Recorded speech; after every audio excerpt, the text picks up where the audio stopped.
Today we're talking about triangular trade. Sometimes it's known as transatlantic trade. So, the reason it's called triangular trade is because on the map here you see some trade routes, and you can see my little animation here.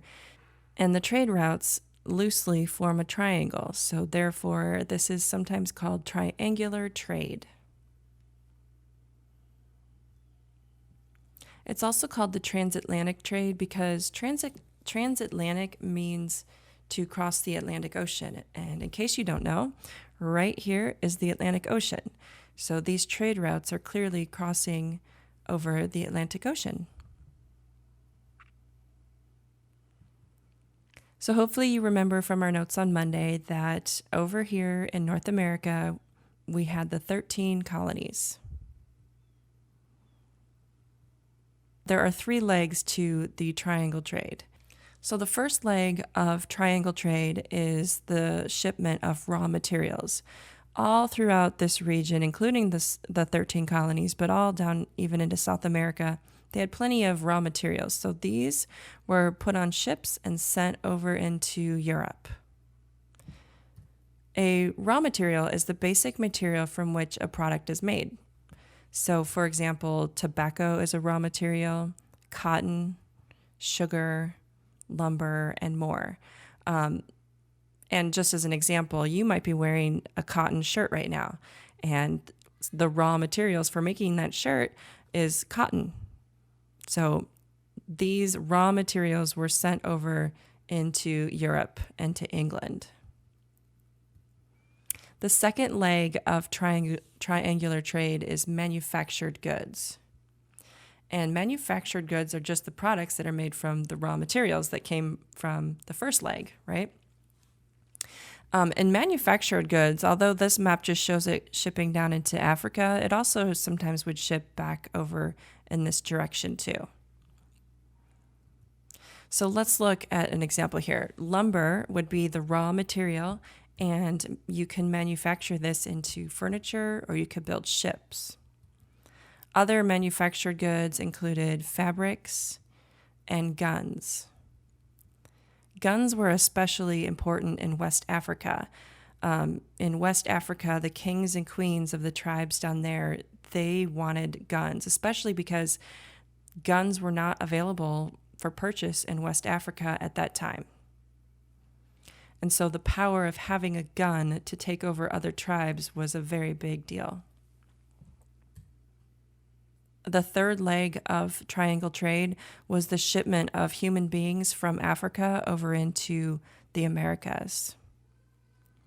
The kings and queens of West Africa wanted the manufactured goods that came out of England, like the fabrics, especially the guns, and in exchange for these manufactured goods, they would trade people that they kidnapped or that they captured in war.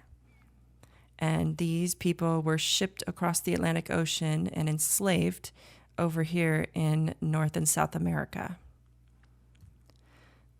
The voyage from West Africa over to the Americas is called the Middle Passage. And this is a terrible experience for these people.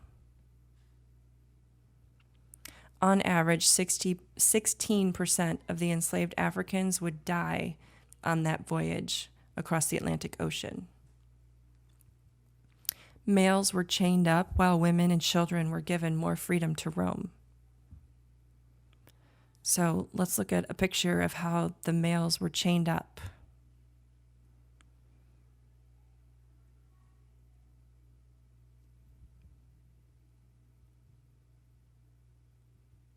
Approximately 12 million Africans were deported and enslaved between the 15th and 19th centuries. 12 million people. Hygiene on board the ships was primitive at best.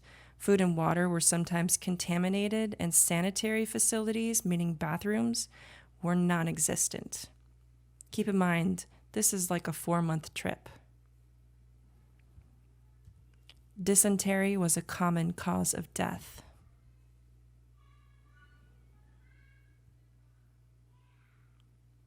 Triangular trade, also known as transatlantic trade, was also sometimes called is sometimes called the Atlantic slave trade, partially because such a large number of people that were enslaved during this time. You may be wondering, why so many people? Why did they need 12 million people forced to be slaves? Well, going back to our notes on Monday about the 13 colonies had those large farms called plantations. And these large farms required enslaved people to do all of the hard labor. So they could grow things like tobacco, cotton, rice, sugarcane, and indigo. These are all what we call cash crops. And a cash crop is just a crop that's grown for the purpose of making money. So 12 million people were forced into slavery so other people could become rich. And that is a brief introduction to triangular trade.